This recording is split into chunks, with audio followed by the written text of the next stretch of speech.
meu nome é Anália, sou professora de inglês, eu trabalho do maternal até o ensino médio. E também trabalho em curso de idiomas.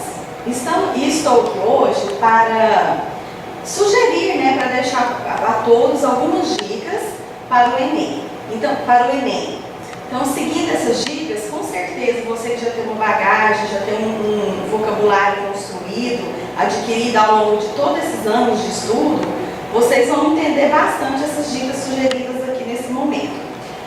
Ler bastante, tá? O que eu poderia estar aumentando o meu conhecimento na parte de leitura? Hoje, mas eu estou cansado de ler os textos, o meu material, gostaria de ler algo diferente. O que eu poderia sugerir para vocês? Gibis e revistas. Onde eles podem ser encontrados? Nas bancas, tá? Eu tenho gibi hoje da Turma da Mônica em inglês, eu tenho as revistas, Newsweek, tenho o Speak Up e várias outras sugestões que eles são encontradas numa banca.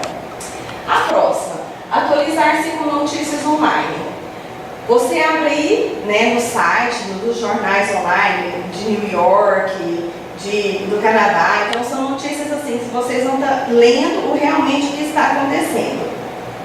E ao longo do ensino médio, primeiro, segundo, terceiro ano, o que você pode estar fazendo? Construindo um caderninho.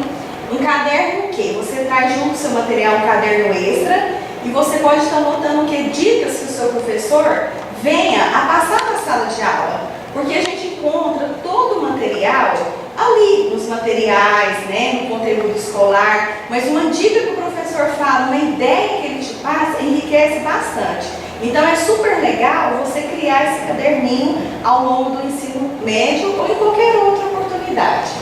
Ouvir músicas, além de trazer muita alegria, você vai estar trabalhando o quê? A habilidade do listening, que é escutar. Você pode estar vendo numa letra de música, fica muito rico, você estuda o quê? Gramática, vocabulário, os contextos. Então, assim, é uma ideia muito boa, além de que você vai estar o quê? Ao mesmo tempo, se distraindo, relaxando naquele momento de estudo, mas ao mesmo tempo você busca o quê? Enriquecer seu vocabulário, revisar a parte gramatical.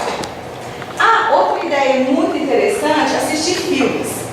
E o ideal é que seja o quê? Em inglês e com a legenda em inglês, porque naquele momento você estará revendo o quê? Todo o vocabulário, toda a gramática, e enriquecendo mais ainda e fortalecendo o que você já adquiriu. E uma coisa interessante é você trabalhar bastante as listas de verbos regulares e irregulares. Lembram? Regulares são verbos que apresentam o passado terminado em ed. E os irregulares não. Mas uma coisa que a gente deixa bem legal para vocês ao tempo de sala de aula é não se prender somente à gramática. Antigamente as questões eram cobradas em termos gramaticais. Hoje não, ele já te cobra gramática dentro do conteúdo, contextualizando.